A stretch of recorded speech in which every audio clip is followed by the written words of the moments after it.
वरिष्ठ अधिवक्ता तथा राजनीतिक विश्लेषक विष्णु भट्टराईजी नमस्कार। हजुर नमस्ते।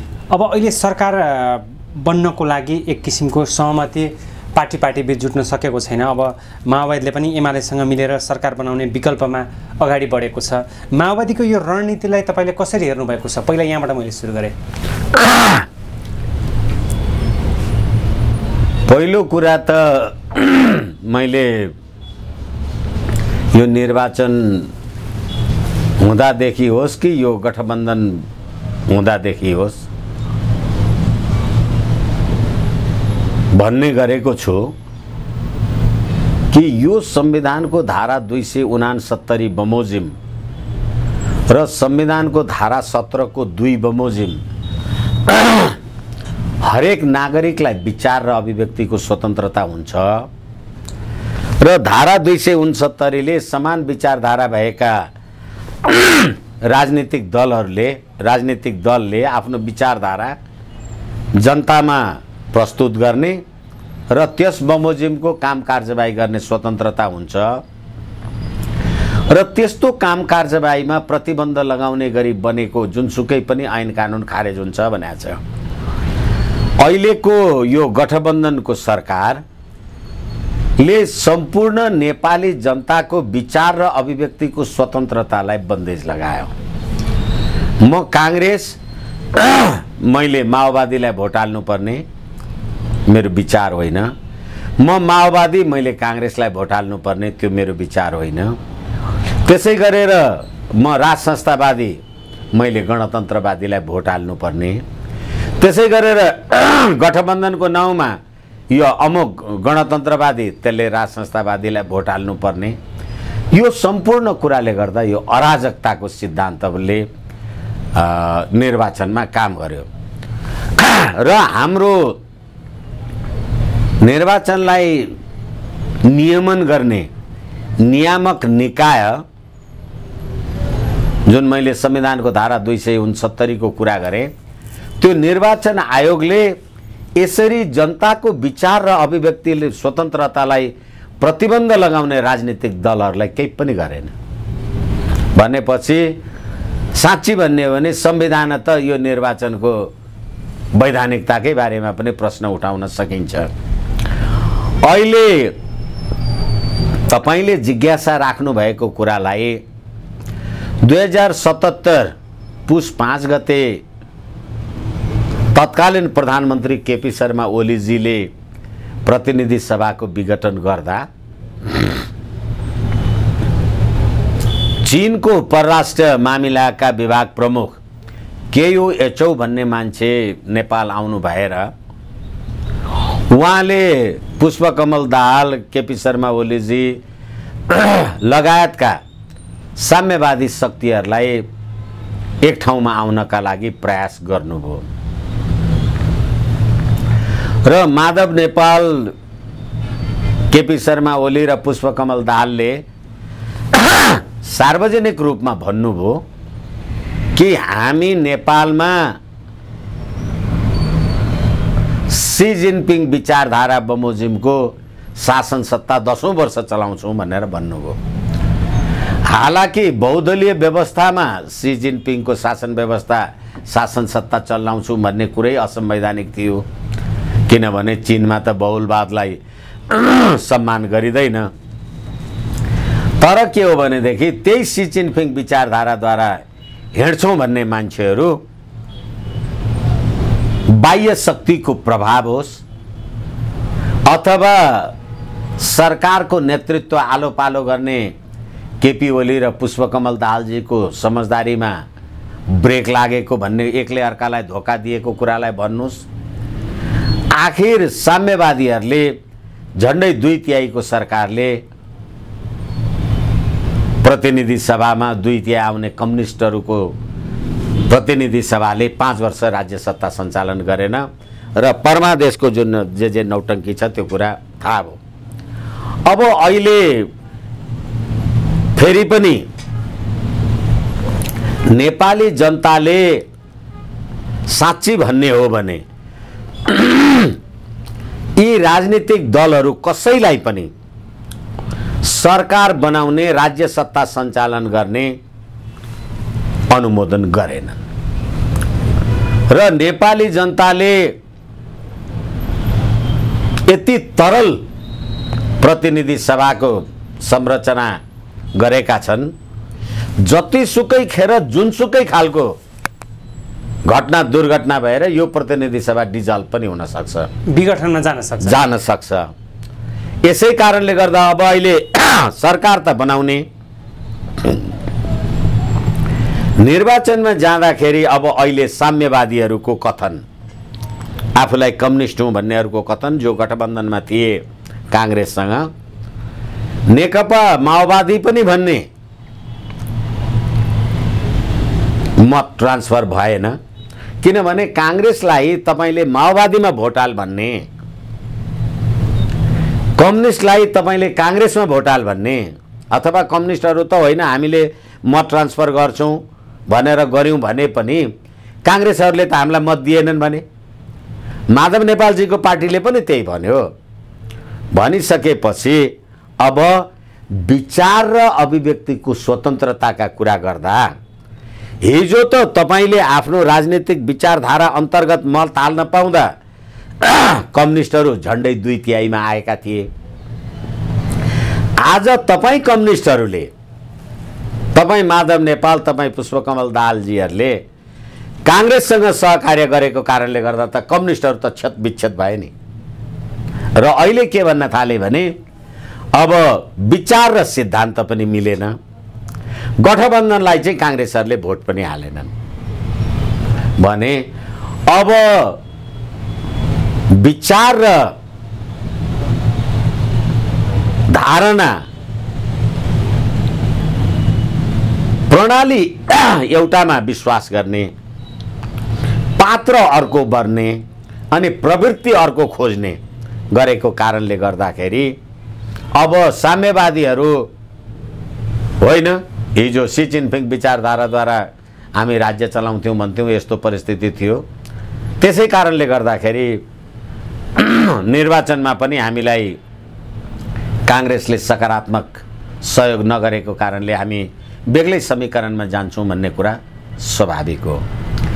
र अर्को कुरा म तपाईँलाई निवेदन गरौँ, अहिलेको प्रतिनिधि सभाको निर्वाचनमा निर्वाचन आयोगले भने अनुसार 61% मतदान भयो। त्यो 4-5%, 5-7% अथवा कति मत रद्द हुन्छ त्यसको कुरा पछि आउला। तर 1,09,79,000 मत मध्ये 1,03,79,000 मत अहिले समानुपातिकमा जे खसेको छ त्यसले हेर्दाखेरि यो लगभग 61% मा 39% नेपाली जनताले मतदान गरेनन् र यो संविधान र राज्य व्यवस्थाको विरोधी, हालाकि त्यो घोषणा पत्रमा तिनीहरूले जेसुकै लेखेका होलान्, तर सिद्धान्त त संवैधानिक राज संस्था, हिन्दू राष्ट्र र अखण्ड नेपाल भन्ने राष्ट्रिय प्रजातन्त्र पार्टीले जुन 5,85,000 मत समानुपातिकमा प्राप्त गरेको छ अहिलेसम्म, झन्डै 6 लाख भनेदेखि त यो 6 लाख मत संख्या भनेको त 1,03,79,000 मा त झन्डै 6% ल 5% भने 39% नेपाली जनताले मतदान गरेनन् र जतिले मतदान गरे त्यसमा 5%ले यो संविधानको पक्षमा मतदान गरेनन्, राज संस्थाको पक्षमा मतदान गरे। राप्रपालाई मत दिनेले त राज संस्थाको पक्षमा मतदान गर्यो भन्नु पर्यो भने अब राज संस्थाको पक्षको उपस्थिति, यो दरिलो उपस्थितिमा अब नेपाली काङ्ग्रेस एक्लैले सरकार बनाउन सक्ने कुरा भएन र केपी शर्मा ओलीजीले भन्नुभएकै हो, संघीयता भनेको बोकाको टाउकामा भैँसीको सिङ हो, यो थाम्न सक्दैन भनेर। र संसारका साम्यवादी राजनीतिक विचारधारा भएका देशहरूमा दलीय स्वतन्त्रता, विचारको स्वतन्त्रता छैन। त्यसैले अहिले विचार पनि मिलेन, विचार नमिलेपछि व्यवहार पनि मिलेन भनेर जब कम्युनिस्टहरू, साम्यवादीहरू भन्न थालेका छन् भने यिनीहरू पनि संघीयताको पक्षधर त होइनन्। संसारमा कम्युनिस्टहरू संघीयताको पक्षधर त हुँदैनन्। अब रवि लामिछानेजीहरूले मतदान गर्दाखेरि समानुपातिकतर्फ मतदान गर्नुभयो। प्रतिनिधि सभाको लागि मतदान गर्नुभयो, संघीयताको त लागि प्रदेश सभामा त मतदान गर्नु भएन। फेरि पनि उहाँहरू पनि संघीयताको विरोधी, यो संविधानको विरोधी भन्ने कुरा त देखियो। अब एक्लो नेपाली कांग्रेस, हालांकि अब यो मधेस इज नट नेपाल भन्ने, अर्को यो जनमत पार्टी भन्ने, स्वतन्त्र के अरे जनता समाजवादी पार्टी, यिनीहरूको बारेमा कुरा गरौँला। तर अहिले नेपाली कांग्रेसभित्र नेकपा माओवादी र समाजवादीले भने अनुसार नेपाली कांग्रेसको संस्थापन पक्षले मत ट्रान्सफर गरे पनि अरू कांग्रेसहरूले त कम्युनिस्टलाई भोट दिएनन् भन्ने उनीहरूको सार्वजनिक भइराखेको कुरा हो। र कांग्रेसले कम्युनिस्टलाई भोट हालेन भनेर त्यो गुनासो गर्नुको कुनै अर्थ छैन। बेकार यो सिंगाने कुरा हो, यो ताग्ने कुरा। यसकारणले गर्दा शशाङ्क कोइराला दाबी गर्ने, प्रकाशमान सिंह, रामचन्द्र पौडेल, गगन थापा, शेरबहादुर देउवा भनेपछि पटक पटक सधैँ शेरबहादुरलाई नै पार्टीको सभापति पनि र संसदीय दलको नेता पनि हुन सक्ने, बन्न सक्ने अहिलेसम्मको गतिविधिले, यो तनावले यो कुरा देखिन आएको छैन। यसकारणले गर्दाखेरि मलाई लाग्छ कम्युनिस्टहरूले सी जिनपिङ विचारधाराकै बाटोमा हिजो जे भए पनि हामी कम्युनिस्ट एक आपसमा झगडा गरेको कारणले त्यो राज्य सत्ताबाट विमुख भयौं भन्ने निष्कर्षमा पुगेको हुन सक्छ। एक त्यो फ्याक्टरले काम गरे होला। र अर्को कुरा के हो भने अहिले सरकार बनाउनका लागि खास गरेर भारतीय शक्ति केन्द्रको बोलबाला अथवा भेटघाट आदि इत्यादि चहल पहल, अनि त्यसमा एमसीसी पास गर्ने, एमसीसी को पक्षधर अमेरिकन शक्ति पनि त चुपा लागेर त बस्या छैन। यसै गरेर नागरिकता विधेयकलाई पास गर्ने शक्ति पनि चुपा लागेर बस्या छैन। यो परिस्थितिमा अहिलेको पार्लियामेन्टलाई अत्यन्त कमजोर बनाएपछि मात्रै विदेशी शक्तिले चलखेल गरिराख्न पाइन्छ। तपाईको घरमा सधैँ झगडा लाइदिराख्यो भने तब न मैले मेरो कुरा भनिराख्न पाउँछु। यसकारणले गर्दाखेरि यो अहिलेको प्रतिनिधि सभा अत्यन्त फ्रेजाइल र पुष्पकमल दाहालले अथवा हिजो उहाँहरूको पार्टीको बैठकमा गठबन्धनको बारेमा खुला रहने जे कुरा भन्नुभएको छ, यो परमादेशद्वारा स्थापित भएको तर अस्वस्थ गठबन्धन जसमा विचार र सिद्धान्तको बेमेल छ र गठबन्धन गर्ने दलले पनि एक आपसमा इमानदारीता देखाएको छैन भनेपछि यो गठबन्धन टुट्नुको त विकल्प छैन। भनेपछि प्रचण्डले पहिलो चरणमै सरकारको नेतृत्व गर्न पाएनन् भने यो बैठक टुट्छ। एकैछिन पहिलो चरणमै सरकारको नेतृत्व गर्न पाए एकैछिन न, हैन उहाँहरूको त मुख्य रणनीति नै प्रचण्डलाई पहिलो चरणमा प्रधानमन्त्री बनाउने हो नि। त्यो प्रचण्डको कुरा होला। अहिले नेपाली कांग्रेसको संसदीय दलको नेता निधो हुनु पर्यो नि। पहिले प्रचण्डको पार्टीमा संसदीय दलको नेताको झगडा छैन, माधव नेपालजीको पार्टीमा छैन, त्यसै गरेर केपी शर्मा ओलीजीकोमा छैन, अब गर्दा राष्ट्रिय प्रजातन्त्र पार्टीकोमा छैन, राष्ट्रिय स्वतन्त्र पार्टीकोमा, अरू कुनै पार्टीमा संसदीय दलको नेताको बारेमा झगडा छ छैन। कहाँ छ झगडा? नेपाली काङ्ग्रेसमा छ। नेपाली काङ्ग्रेसमा संसदीय दलको नेताको निधो नलागिकन अहिले हामी सम्भावित राजनीतिक परिदृश्यहरूलाई हेरेर आफ्नो आफ्नो धारणा दृष्टिकोण प्रस्तुत चाहिँ गर्छौँ, गरिने हो। तर नेपाली काङ्ग्रेसको संसदीय दलको ठेगान लाग्नु पर्यो नि। र अहिले सबैभन्दा बढी सिट 57 सिट पाएको। र फेरि यो गाई जात्रा निर्वाचन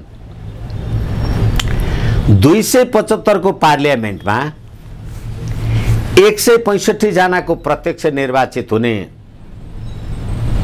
राज्य व्यवस्थामा तपाईँ 40 जना मान्छे उठाएर मैले चुनाव जितेँ भने म प्रधानमन्त्री हुन्छु भन्ने, म 50 जना उठाएर म हुन्छु भन्ने, अर्को के हुन्छु भन्ने, यो नौटङ्की आफ्नो ठाउँमा छ। तर संविधानमा त संसदीय दलको प्रतिनिधि सभामा बहुमत प्राप्त संसदीय दलको नेतालाई प्रधानमन्त्री बनाउनु पर्छ। कसैको पनि बहुमत छैन। अब आयो समानुपातिक समानुपातिकीवाला कुरा। अब अहिले 1,03,79,278 मत अहिलेसम्मको यो खसेको मत, गनिएको मत, खसेको मत भने 47 वटा राजनीतिक दलहरू समानुपातिकमा निर्वाचनमा संलग्न रहेछन्। भनेपछि 7 वटा पार्टी मात्रै राष्ट्रिय पार्टी भए र यिनीहरूले पाएको मत 90,98,025 मत खस्यो। कति? 1,03,79,000। भनेपछि अब 3% मत नपाउने बित्तिकै तपाईँ राष्ट्रिय मान्यता प्राप्त पार्टी पनि हुनु भएन। तपाईँ राष्ट्रिय मान्यता प्राप्त पार्टी नभएपछि तपाईँले समानुपातिकमा सिट पनि पाउनु भएन। जब 1,03,79,000 नेपाली जनताले मत हालेका छन् र तपाईँ 90,98,000 को मात्रै समानुपातिक बनाउनुहुन्छ भने यो नेपाली जनताको व्यवस्था हो। बाँकी 12,71,253 नेपाली जनताको समानुपातिक मत के लोकतन्त्र। र फेरि अब अहिले यो 1,03,79,000 मत सदर मत भयो र समानुपातिकमा बन्डा चुन्डा गर्नुपर्ने भएछ भने 94,357 बराबर 1 सिट हुने रहेछ। तर माधव नेपालजीहरूको पार्टीले त 2,94,000 पाउँदा पनि एउटा पनि सिट पाएन नि। तपाईँले 3% कटाउनु भयो, तपाईँ चाहिँ 80-85,000 बराबर एउटा सिट पाउने राष्ट्रिय मान्यता भएर। अनि मैले चाहिँ 3% कटाइन, तर मैले चाहिँ 2,94,000 पाए पनि मेरो चाहिँ समानुपातिकमा प्रतिनिधित्व नहुने। अनि यो 12,71,253 जना होइन भने मेरो देशको सरकार बनाउनलाई मैले सरकार बनाउँथे होला। अनि त्यहाँबाट मेरो मित्र राष्ट्र, मेरा छिमेकी राष्ट्रहरूले बधाई शुभकामना आदि इत्यादि गर्थे होला। तर अमेरिकनहरूलाई एमसीसी कार्यान्वयन गर्नु छ र चिनियाहरूलाई जसरी पनि एमसीसीलाई चाहिँ फेल गर्नु छ। टेक्निकल रूपले पारित गरे होला, त्यो कार्यान्वयनमा त्यसलाई असफल देखाउनु छ। भारतलाई रोटी र बेटीका नाउँमा नागरिकताको गतिविधि गर्नु छ। सिके राव जस्ता मान्छेहरूलाई मधेस इज नट नेपाल भन्ने कुरा देखाउनु छ। भनेपछि अब यदि बलियो रूपमा राष्ट्रिय रूपमा आउने त कुनै सम्भावनै देखिएन। प्रचण्ड पनि, केपी शर्मा ओलीजी पनि, उहाँहरू पनि एमसीसीको विरुद्धमा चुइक्क नबोलिकन चुनाव लड्नु भएको। त्यसकारणले गर्दाखेरि हुन सक्छ होली वाइन खानका लागि बालुवाटार निवास छोडेर होटल सोल्टी बसाई सर्ने केपी शर्मा ओली, माधव नेपालजी, पुष्पकमल दाहालजी होइन, गठबन्धनका राजनीतिक शक्तिसँग अब हाम्रो विचार र सिद्धान्त मिलेन। त्यसकारणले गर्दा विचार र सिद्धान्त मिल्नेसँग गठबन्धन गर्छौँ भन्यो भनेदेखि नयाँ समीकरण हुन सक्छ। भनेपछि तपाईँले बारम्बार विदेशी शक्तिको इङ्गित गर्नुभयो। नेपालको हरेक राजनीतिक परिवर्तनमा अथवा हरेक सरकार गठनको क्रममा विदेशी शक्तिको प्रभाव हुन्छ। उनीहरूले आफ्नो अनुकूल सरकार बनाउन चाहन्छन् नेपालमा। अब अहिले नै हामीले धेरैचोटि सुनिसक्यौँ। अहिले नवीन श्रीवास्तवले हिजो पनि फेरि प्रधानमन्त्रीजीलाई भेट्नु भएको छ, सरकार बनाउने कुरा भएका छन्। अस्ति पनि भारतीय यिनै संस्थापन पक्षले पाउने समानुपातिक मत पाएर त फेरि पनि 138 त पुग्दैन। तपाईँले त राजावादी पार्टीलाई पनि सरकारमा ल्याउनुपर्छ। अब कमल थापा जस्तै उत्कृष्ट संविधान को उप प्रधानमन्त्री भए भनेर राप्रपाका को मान्छेहरू हुन्छन्, यी समानुपातिकी सातकी को आउने हुन्छन् आएर अब उनीहरू पनि त्यही कमल थापाकै बाटामा लाग्छन् कि राज संस्थालाई चाहिँ म्यानेज गरेर लिएर जान्छन्। होइन भने त तपाईँले अब रवि लामिछानेजीहरूले त सङ्घीयताको विपक्षमा नै मतदान गर्नुभयो भने अब रवि लामिछानेलाई पनि तपाईँहरू सरकारमा संलग्न गराउनुहुन्छ भने फेरि पनि संविधानको त धज्जी उड्यो नि, बाँकी रह्यो। यसकारणले यो निर्वाचनले यो संविधानको सङ्घीय लोकतान्त्रिक धर्मनिरपेक्ष गणतन्त्रलाई समाप्त पार्यो। भनेपछि यो निर्वाचनको रिजल्टले त झनै अन्यलता सिर्जना गर्यो नि त। अबको 5 वर्ष त झन् अब 5 वर्ष हो। तपाईँ 2 महिना 3 महिना चल्छ कि चल्दैन हेर्नुहोस् न, कहाँ 5 वर्षको कुरा गरे। मैले भनेको छु, हुन त यो मेरो आफ्नो दिमागमा मलाई क्लिक गरेको कुरा भनेको मात्रै। विराटनगरमा सुजाता कोइराला चुनाव हार्नुभयो अनि शशाङ्क कोइराला शेखर कोइराला चाहिँ किन चुनाव जित्नुभयो?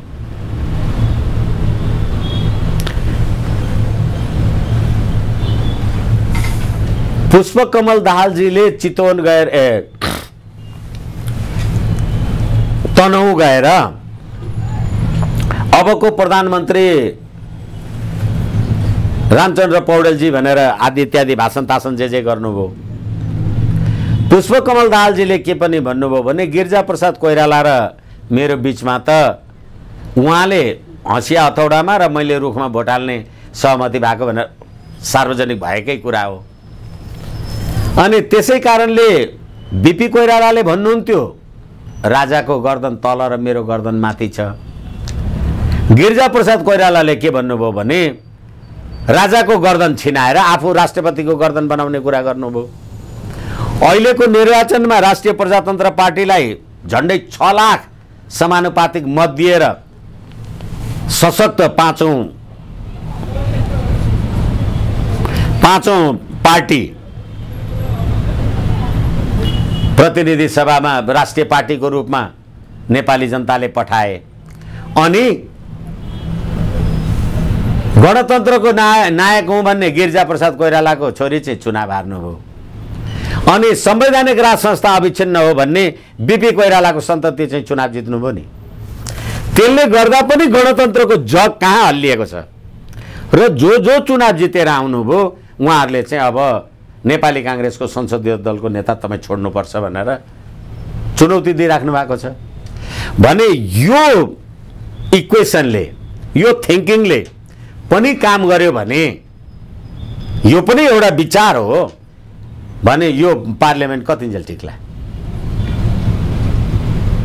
मैले तपाईलाई भनिसकेँ 12,71,253 नेपाली जनताको समानुपातिकमा यो प्रतिनिधि सभामा भागै रहेन किनभने 1,03,79,000 भोट खस्दा 12 लाख नेपाली जनताको प्रतिनिधित्व नहुने अनि 39% नेपाली जनताले मतदानमै भाग नलिने कति टिकाउनुहुन्छ? त्यसैले विदेशी शक्तिको खेल यसलाई खेलाउने त्यसलाई खेलाउने उसलाई खेलाउने र आफ्नो स्वार्थ पूरा गर्ने। ठीक छ, अब जुन हिसाबले नेपालको वर्तमान सिनारियोमा केन्द्रित भएर प्रस्तुत भइदिनु भयो अन्तिममा एउटा प्रसङ्ग मैले जोड्न चाहेँ। अघि पनि तपाईँले भन्नुभयो रवि लामिछानेको विषयमा, उहाँको नागरिकता जसरी विवादमा पर्यो, अब त माननीय पनि भइसक्नुभयो। माननीय भइसकेपछि यतिखेर अनुसन्धान गर्नु उचित थियो अथवा हिजोकै दिनमा गर्नु पर्थ्यो? यो कसको लापरवाही देख्नुहुन्छ तपाईँ यसमा? लापरवाही होइन, मैले त प्रणालीको लापरवाही देखिराखेको छु, व्यक्तिगत कुरा होइन। तपाईँले, मैले अघि पछि पनि भन्छु, सधैँ दुध हालेर खाने ग्लासमा रक्सी हालेर खानुभयो भने नलाग्ने हुँदैन। तपाईँले हिजो निर्वाचनमा तपाईँ हर तरहले योग्य हुनुहुन्छ भनिसकेपछि अब अहिले तपाईँ त्यही मानिसलाई उसको कुनै अरू थप कसुर बिना तपाईँ अयोग्य हुनुहुन्छ भनेर कसरी भन्ने? अब रवि लामिछानेजीहरू आउनु भएको छ होला, यो मेरो आफ्नो टिप्पणी हो। एमसीसी का कुरा मैले सधैँ गर्ने गरेको छु। यही ज्ञानेन्द्र बहादुर कार्की भन्ने मान्छेले एमसीसी को बारेमा चिठी लेख्दा अमेरिकाको वर्तमान कानुन र भविष्यमा बन्ने नीतिको उल्लङ्घन गर्न पाइने छैन भनेर एमसीसी मा उल्लेख भएको ब्यौराले नेपालको सम्प्रभुता राष्ट्रियता अमेरिकाको पोल्टामा पुग्यो भनेर उहाँले लेख्नु भएको छ। 78 जेठ 23-24 गतेको चिठी कागज छ मसँग। नेपाली जनताको मताधिकार के हो? किनकि जब मनाङ जस्तो ठाउँबाट, मनाङ मुस्ताङ भन्नुस् अथवा यी काठमाडौँकै भन्नुस् न, त्यही 1 नम्बर क्षेत्रकै कुरा गरौँ, प्रकाश मानसिंहले कति भोट ल्याए? 10,000 11,000, तर 12 लाख मतको हिसाब भएन। अब यहाँ खेर समाप्त भयो। अनि यो नेपाली जनताको राज्य व्यवस्था भयो। अब त्यसमा पनि अहिले जति 7वटा राजनीतिक दलहरू राष्ट्रिय मान्यता प्राप्त पार्टीको रूपमा बसेका छन्, कसैले पनि सरकार बनाउन नसक्ने अवस्था भएपछि त्यसैले अमेरिकाको कानुनलाई उल्लङ्घन गर्न सक्नुहुन्छ कि सक्नुहुन्न? तपाईले त एमसीसी पास गर्नु भएको छ। होइन भनेदेखि अहिले निर्वाचन जितिसकेपछि निर्वाचनमा तपाईँ प्रतिनिधि सभाको निर्वाचन लड्न योग्य हुनुहुन्छ भनेर तपाईले प्रमाणित गरिदिसकेपछि अब अहिले होइन तपाईँ अयोग्य हुनुहुन्छ भनेर के भन्न खोज्या? र फेरि धेरैचोटि हामीले कुरा गरिसकेका छौँ, ललिता निवासका भ्रष्टाचारका आरोपीहरूलाई तपाईँले के गर्नुभयो? सरकारले, राज्यले के गर्यो? अहिले गोकुल बाँसकोटावाला त्यो सेक्युरिटी प्रेस प्रकरण के भयो? 33 किलो सुन निर्मला हत्याकाण्ड गतिविधि के भए? नागरिकता विवाद के भए? अब अनेकन छन्, तर तिनै सबै पात्रहरूलाई कमजोर रूपमा निर्वाचनमा जिताएर चाहिँ पठाए, तर सरकार बनाउने क्षमता कसैसँग नभएपछि अनि विदेशी शक्तिको निर्णायकत्वको कुरा भयो। हुन सक्छ भारतीय शक्तिहरूको जुन हामीले धेरैचोटि नाम लिइसक्यौँ, त्यो राजदूतहरूको संलग्नता, अनि तिनीहरूले हाम्रो छिमेकीको कारणले गर्दा रवि लामिछानेको नागरिकताको बारेमा एउटा धारणा राखे भने एमसीसी पास गर्ने अमेरिकाको नजरको अगाडि यदि अमेरिकीहरूले त्यो कुरामा ध्यान दृष्टि पुर्याएका छन् भने यो नेपाल सरकारको ताकत होला त्यो नागरिकता तलमाथि गर्नलाई? मलाई त लाग्दैन। त्यसो भए रवि लामिछानेको नागरिकता विवाद झिक्नु मूर्खता हो? मूर्खता होइन, तपाईको अकर्मण्यता हो।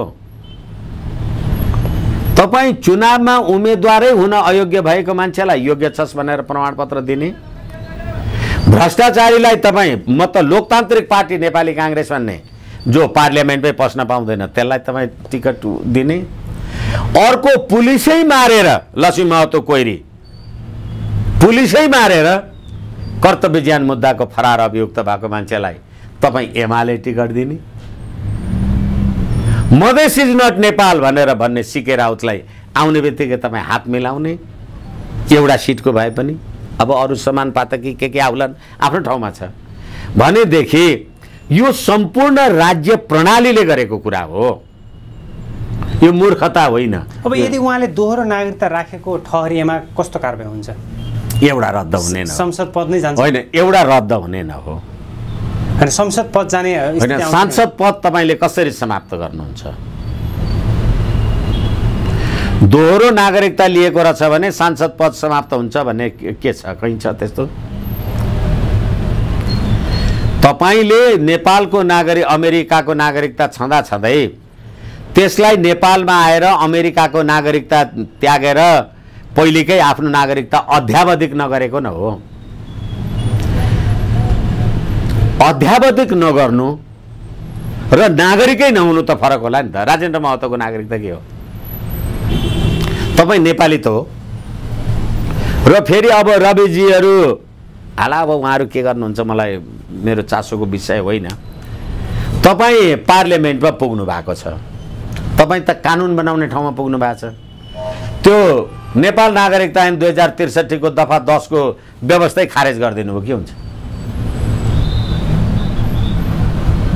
जसरी हामीले हेर्यौं राजनीतिक दल सम्बन्धी ऐन, जहाँसम्म मलाई लाग्छ 73, राजनीतिक दल सम्बन्धी ऐन 2073 को दफा 33 ले जुन दलबाट निर्वाचित भएको हो त्यस दलबाट त्यो दलको अनुशासन मानेन भने संसद सदस्य जान्छ भन्ने व्यवस्था छ। त्यही राजनीतिक दल सम्बन्धी ऐन त्यतिखेर त्यो परमादेश जारी गर्दा पार्टी विभाजन गर्नलाई 40-60% चाहिन्छ। केन्द्रीय कार्य समितिमा पनि संसदीय दलमा पनि भन्दाखेरि माधव नेपालको जागिर जोगाउनका लागि त 20% पुग्छ भनेर अध्यादेश ल्याउनु भयो। जब माधव नेपालजीको पार्टी चाहिँ वैध भनेर भनिदियो अनि त्यहाँबाट पछि अध्यादेशै फिर्ता ल्याउनु भयो। के छ यो कानुन? कहीँ छ? अनि अब अहिले हिजो जे कुरा गरेर परमादेश गरे प्रचण्ड र माधव कुमार नेपाल भएर, होइन नेपाली कांग्रेससँग मिलेर चुनाव लड्दा त विचार र सिद्धान्त पनि मिलेन, गठबन्धनमा पनि इमानदारीता देखिएन। अब समान विचारका मान्छे पो एक ठाउँ हुनुपर्छ भनेपछि फेरि हेर्नुस् त। अनि त्यसैले गर्दा अहिलेको नागरिकता ऐनको दफा 10 2063 को दफा 10 तपाईँ आफै कानुन बनाउने ठाउँमा हुनुहुन्छ, तपाईँले पश्चातदर्शी असर दिएर खारेज गर्ने भन्ने। जसरी बलात्कारको मुद्दामा हदम्याद घटाउ कोनी के 8 वर्ष अगाडि 10 वर्ष अगाडि भनेको थियो भने अब त्यही कुरा गर्नुभयो भने के गर्नुहुन्छ? तर तपाईँ जे गर्नुहोस् संसदको सदस्य संख्या त तलमाथि गर्न सक्नुहुन्न, राजनीतिक दललाई पनि तलमाथि गर्न सक्नुहुन्न। त कमजोर पार्लियामेन्टबाट जुनसुकै सरकार बनाउनुहोस् यसको दीर्घजीवन छैन। दीर्घजीवन छैन, निश्चित रूपमा अल्पायुको सरकार बन्छ। अब अत्यन्त अल्पायु। फेरि देश त आन्तरिक समस्यामा पर्ला नि त। फेरि त्यो आन्तरिक समस्यामा पर्यो भने तपाईले भोट हालेन हो, फेरि द्वन्द्व हुने स्थिति होइन। द्वन्द्वको कुरा के भयो? चलखेल छँदैछ होइन, तपाईले भोट हालेन हो। तपाईँ आफूलाई म सम्प्रभु सत्ता सम्पन्न नेपाली जनता भन्नुहुन्छ, तपाईँ आफूलाई नेपालको राजकीय सत्ता ममा निहित छ भनेर भन्नुहुन्छ। तपाईले यिनै नो नट अगेन भनेका यिनै कुपात्र यिनै सुपात्र के छन् यिनीहरूलाई नै तपाईँ भोट हालेर पठाउनुहुन्छ भने त्यसको नतिजाको दुःख तपाईँले नबिहोरेर कसले बिहोरिदिन्छ त? होइन भने के भयो त? यो संरचना बनाउनमा अब गर्दा गर्दै हामीले अहिले विदेशी विनिमय डलर खल्तीमा राख्यौं सरकारको अनुमति बिना भने त्यो विदेशी विनिमय नियमित गर्ने ऐन अन्तर्गत कसुर हुन्छ। तर अहिले निर्वाचनमा उठेका धेरै मान्छेहरूले स्वतन्त्र हुँ भन्ने, इन्क्लुडिङ यो प्रदीप पौडेल काठमाडौँको क्षेत्र नम्बर 5 बाट नेपाली कांग्रेसको टिकटबाट चुनाव जितेका मान्छेहरूले $1,40,639 डलरमा विज्ञापन गरे। कहाँबाट आयो त्यो पैसा? डलर लिनलाई त सरकारसँग अनुमति चाहियो नि, र विज्ञापन गर्नका लागि त डलर पाइँदैन। तपाईँ विदेश जानुभयो भने, जाने हुनुभयो भने पासपोर्ट भिसा भएपछि सरकारले तपाईँलाई जम्मा $1,500 दिन्छ, अथवा नियम त्यही छ राष्ट्र ब्याङ्कको। त्यो $1,500 पनि तपाईँलाई क्यास दिँदैन, क्यास 200 दिन्छ, र त्यो एउटा डलर कार्ड दिन्छ। त्यो डलर कार्ड तपाईँ उहीँ सार्दाखेरि चलाउनु भयो, चलेन भने त त्यो डलर तपाईँले खल्तीमा राख्न पाउनु भएन। अनि तपाईँ जाँदाखेरि 200 क्यास लिएर गएको हुनुहुन्छ, आउँदा लाखौँ डलर खल्तीमा बोकेर आउनु भने कसैले हेर्ने हुँदैन। त्यस्तो देशमा यो डलरमा विज्ञापन गर्ने कहाँबाट पैसा आयो? यसै कारणले गर्दा फेरि पनि मैले भन्छु, यो राज्य प्रणाली नै, यो संविधानको नै चिरहरणको पार्लियामेन्ट हो। यो प्रचण्डले भन्नुभयो 165 को मात्रै सदस्य हुनुपर्छ। बाबुराम भट्टराईजीहरू भन्छन् प्रत्यक्ष कार्यकारी राष्ट्रपति निर्वाचित कोनी के भन्छन्। अनि अर्को संघीयता चाहिँदैन भन्छ, गोरुगाडा चढेर अमेरिका पुगिँदैन भन्छ। अर्कोले प्रत्यक्ष भनिहाल्यो म यो सङ्घमा प्रदेशमा भोट हाल्दिनँ भनेर रवि लामेछानेहरू भन्छ। हाम्रो अथवा यो के अरे राष्ट्रिय प्रजातन्त्र पार्टी त संघीयता, धर्मनिरपेक्ष र गणतन्त्रको हामी विरोधी हौँ भनेर सार्वजनिक भनिराखेको छ। कसले चलाइदिने हो यो प्रणाली भने? अनि तिनै होइनन् भोट हाल्ने। र फेरि धेरैचोटि भनिसकेँ मैले, 12,71,253 नेपाली जनताको समानुपातिकमा अब पार्लियामेन्टमा भागै छैन। अब त्यसले बनाएको कानुन मैले मान्ने। 39% नेपाली जनताले भोटै हालेको छैन। अनि अस्थिरता आदि इत्यादि जे तपाईँहरू भन्नुहुन्छ, पद्धति जे बनाउनु भएको छ त्यो पद्धति अनुसारको अस्थिरता, अराजकता हुन्छ। समसामयिक विषयमा केन्द्रित भइदिनु भयो। समय र विचारको लागि यहाँलाई हार्दिक आभार। हस्, धन्यवाद।